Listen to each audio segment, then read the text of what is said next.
impressed with the beauty of Kashmir. If there is a paradise on earth, it is this, it is this, it is this. And representing this paradise on earth are Kedar and Janvi. Lights, please.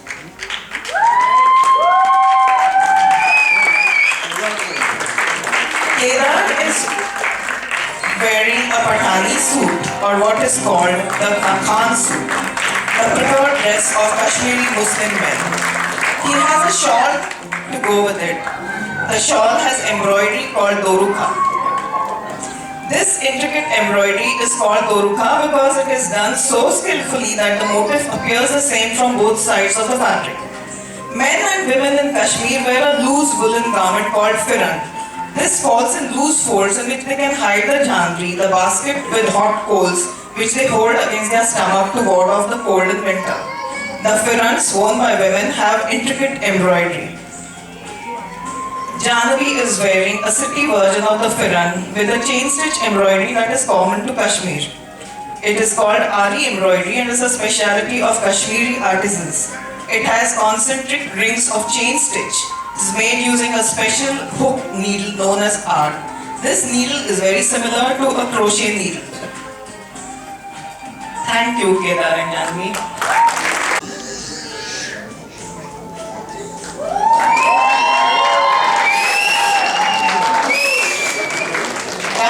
Wearing a salwar kameez with a fulkari embroidery dupatta. This satin stitch intricate embroidery is intrinsic to Punjab. Most wedding trousseaux will have a salwar set with this embroidery. The original work is very expensive today and more commercial machine-made versions are coming out in the market. Gayatri is also wearing parandis in her braid. Don't miss her jewelry. The nose ring, the chudis, the panja on the hand. The panja is normally 5 finger rings attached to one bracelet, but due to the high inflation, Viju approved only one ring. Viju is wearing a kurta with tehmat or lungi, and a turban or what is called a pagdi, and a waistcoat or jaggi with fulkari embroidery. Thank you, Viju and guys.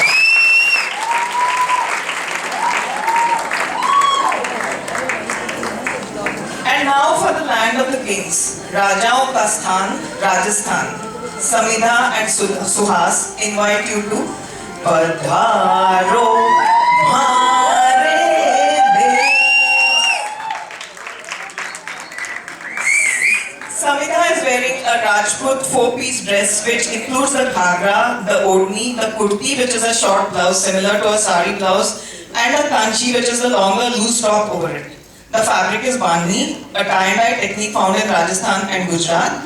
Tiny beads of grains are tied with thread to form small knots to form a design, and the fabric is then dyed. The odni has Rajasthani gold-colored gota work on the edges. Rajasthani women adorn themselves with jewelry literally from head to toe. What type they wear, how many types they wear, whether silver or gold will depend on their status in society. One of the unique pieces worn by the women in Rajasthan is the bor, which is a pendant worn on the forehead at the start of the hair part. This is a more rounded shape like a bead, unlike other mantikas which are flat. This is a sign of marriage and is gifted by the in-laws to the bride. Rajasthani women have to have ghungat after marriage, and this bor helps in keeping the odni away from the face, helping them to see and breathe easily. Another beautiful ornament which originated from Rajasthan is the haath phul, which comprises of 5 finger rings attached to a bracelet worn on the back of the hands. Suhas is wearing a sherwani. Sherwani or achkan is Rajput men's preferred attire for special occasions, and the haldi color is considered auspicious. Rajasthan seems to have the most variety of turbans. Pencha, Sela, Safa, Potia and Pagdi are all different types of Rajasthani headgear. The Pagdi is the most famous among these. It is usually made of a whopping 24 meters of fabric. The style of wearing the turban depends on the region, the climatic conditions and socio-economic status of the wearer. You can take a guess how many meters have been used to make up Suhas's turban. Thank you, Samidha and Suhas. Now, and the first of the southern state we visit is the temple state Tamil Nadu. Can we have Sona and Arun on the stage, please?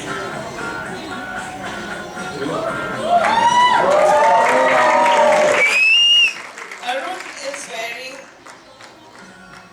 Arun is wearing a white silk veshti with matching angavastra. Normally the men are bare-chested, but Arun refused to do a Salman Khan for us. So he is wearing a matching shirt. Sona is wearing a 9-yard silk sari in the Iyengar style. It is interesting to note that the Iyer style is slightly different from the Iyengar style. Sona is wearing some pieces of temple jewelry. Temple jewelry used to be made by artisans in Tanjore and is more commonly worn by Bharatanatyam dancers. Some of the pieces worn by Sona are the kutuk-shaped nose stud called mukuti, which is worn on the right nostril, and pullaku, which is a pendant suspended from the partition of the nose. The gold belt is called the Odiyanam. The thali, which is the sign of a married woman, is normally tied in a haldi-colored thread. Ganesh and Swati representing Kurg.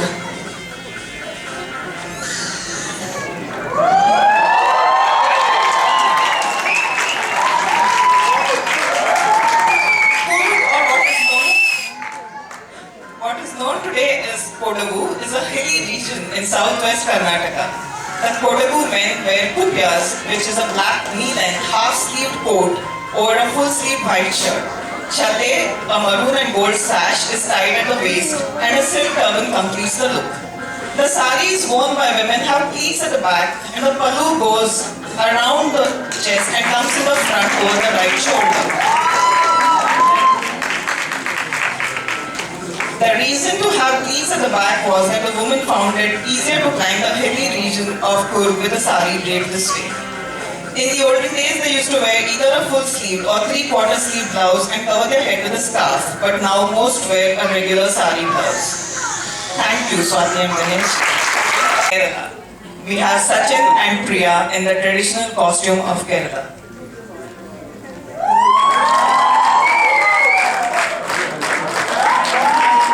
The clothes that Keralites wear show the inherent simple lifestyle they follow. The fabric is fine off-white cotton with gold border. Sometimes red or green color is also woven with the gold. The men in Kerala wear the mundu. Normally, only an angavastram is used for the upper body, but with the changing times, men have started wearing a white shirt or kurta with a mundu. These days, most Keralite ladies wear a 6-yard sari called Kerala sari like Priya has. But traditionally, a 2-piece set called mundu neriyattu was worn by the women. In this, one piece is wrapped around the waist much like a male version. The other piece is worn like a half sari. Gold is an important investment for Keralites. For a state without natural gold deposits, the amount of gold people wear in the state is amazing. In her neck, Priya is wearing the kasumala, which is the necklace made with coins. In her ear, she is wearing a palaka, green stone stud. Palaka and red stone jewelry is very popular. Thank you, Sachin and Priya. The culture capital of India, Bengal. Movies, music, modern art, dance, Paschim Banga is known for all this and more in the arts field. Sudeep and Trupti wearing traditional Bengali attire. The Durga Puja is their most popular festival, bigger than Diwali. And the white sari with red border normally worn during this festival is called Puja sari. The sindoor in the hair part and alta on the palms are common embellishments for the festival time. The red and white bangles are worn by married women. The Bengali housewife will normally tie a household key bunch to the end of the pallu. The men wear dhoti with kurta, normally with accordion type pleats, and the end of the dhoti is held in the hand or tucked in the pocket. Sudeep's kurta has touches of kantha embroidery which originates from Bengal. Thank you, Sudeep and Trupti. Orissa, or what is now Odisha, is famous for many types of fabrics like Sambalpur silk, Tassa silk, Bomkai saris, etc. But most famous is their ikat weave fabric. Ikat weave is a technique where the designers decided before the fabric is put on the looms for weaving. The threads are tied to form a design and then woven. Ikat is similar to patola from Gujarat and Pochampalli from Andhra. What distinguishes them from each other are the border and pallu designs and the motifs used on the main sari, which are different in each of the states. Kavita is wearing an ikat silk sari. The sari drape is similar to the way it is worn in Bengal. Orissa is also known for silver jewelry. The jewelry is made from intricate filigree silver. Filigree in French means thin wire, and in Oriya it is called tarakasi. This highly skilled art form is more than 500 years old and is traditionally done by local artisans from Cuttack. Kavita is wearing some pieces normally worn by Odissi dancers. In her hair, she has flowers made from sola wood. Men normally wear dhoti kurta and gamcha. Chinmay is wearing dhoti kurta as worn by the devotees at Puri Jagannath temple. A special thanks to this couple. The original couple opted out. The stand-in couple had a family emergency on Saturday late night and had to back out. Chinmay and Kavita not only readily stepped in, but went to great lengths to arrange the costumes and jewelry in this short period. And today they are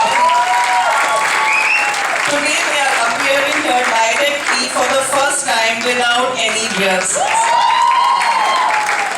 Thank you, Chinmay and Kavita, the smallest state of India. Shyam and Pratima are representing this tourist paradise.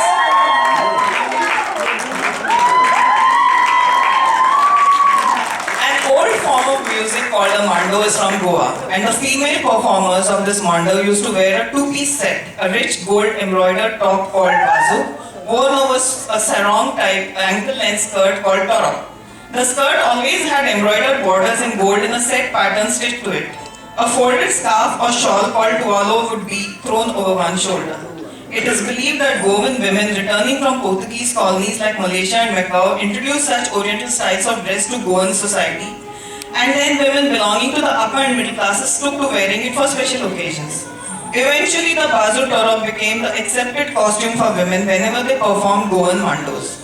Pratima is wearing a modern-day version of the traditional costumes. The men used to wear a kabai, a knee-length loose white top, but later took to wearing a formal European-style suit like Shyam has here. Thank you, Pratima and Shyam.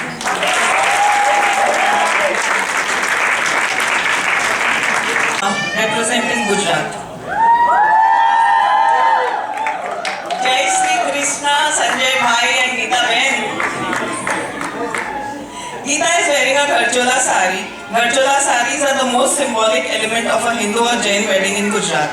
These saris are almost always in red color. They have a checked pattern interspersed with bandhani designs in yellow and white dots, forming motifs like peacocks, lotus, human figures, etc.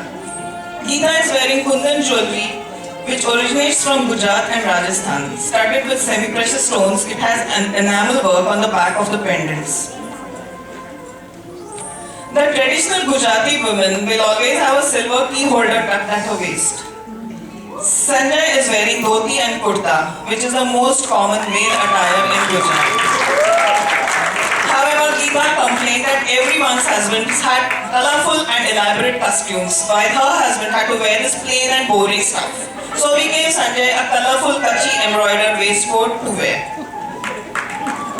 Thank you, Sanjay and Geeta.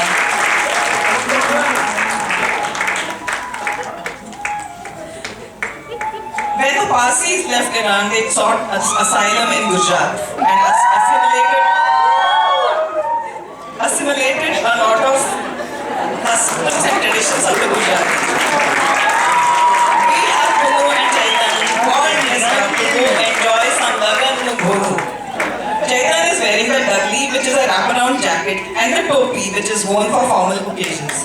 Punu is wearing a Gara sari. This embroidery is originally from China. About 300 years back, Parsi traders used to get such embroidered panels from China. Subsequently, artisans from Surat managed to copy the technique. The embroidery is very intricate, using 3 to 5 types of different stitches. The Chinese influence is seen in the bird and flower motifs used. Garas are an expensive affair and treated like heirlooms. Only rich, aristocratic Parsi ladies could afford them in the olden days, so the sari colors would always be blue, purple, red, etc. as these colors are considered royal and aristocratic. Thank you, Punu and Chaitan.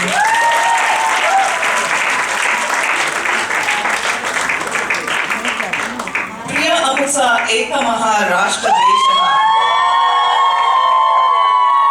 And we have Manisha and Chandra representing this Maharashtra. most common attire used to be dhoti, a shirt worn sometimes with a black or brown blazer and topi. Manisha is wearing a 9-yard sari in the Maharashtrian way, along with traditional jewelry like the nag, Kolhapuri saz, tushi, and the tanmani. The hairdo made popular by the TV serial Chimanrao in the past and Unsa Maza Zoga recently is called Kopa. Thank you, Manisha and Chimanrao.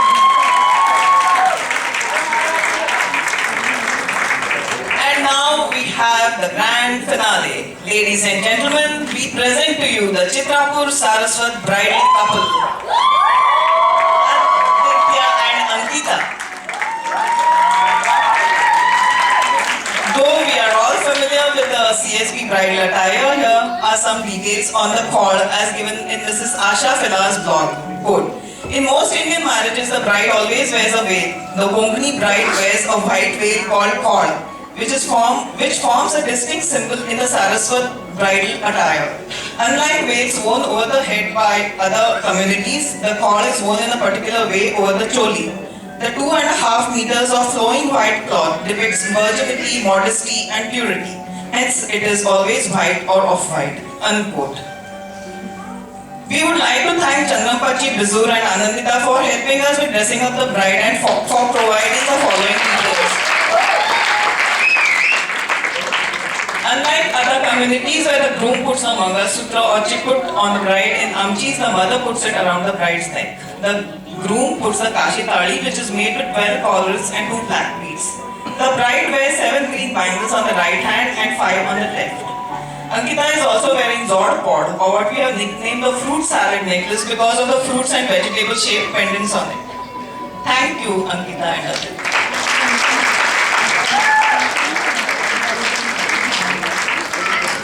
And there it is, friends. Be it a dupatta, 6-yard sari or 9 yards, a mundu, dhoti or lungi, a few yards of fabric binding us all, a common thread covering the length and breadth of our country, unity and diversity, which brings us to part 2 of the show. Mile sur mera tumhara, to sur bane hamara.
I would like to say a few words.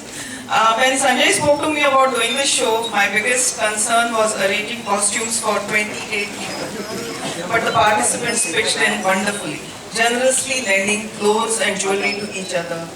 My friends and cousins helped a lot. The list is too long to take names here, but there are 3 names I have to mention. Mrs. Ajanta Ghosh, Shruti Kaval's mother-in-law. I asked Shruti to check with... Yeah.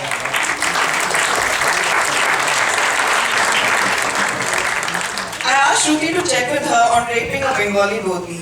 This kind lady ironed and packed a dhoti in the traditional manner and sent it all the way from Calcutta.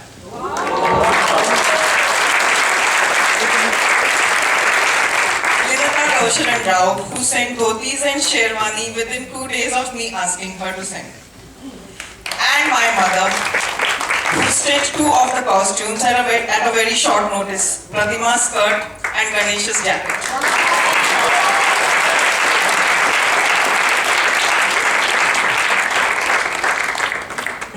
Two names we did not take during the show, Kidimam and Komal.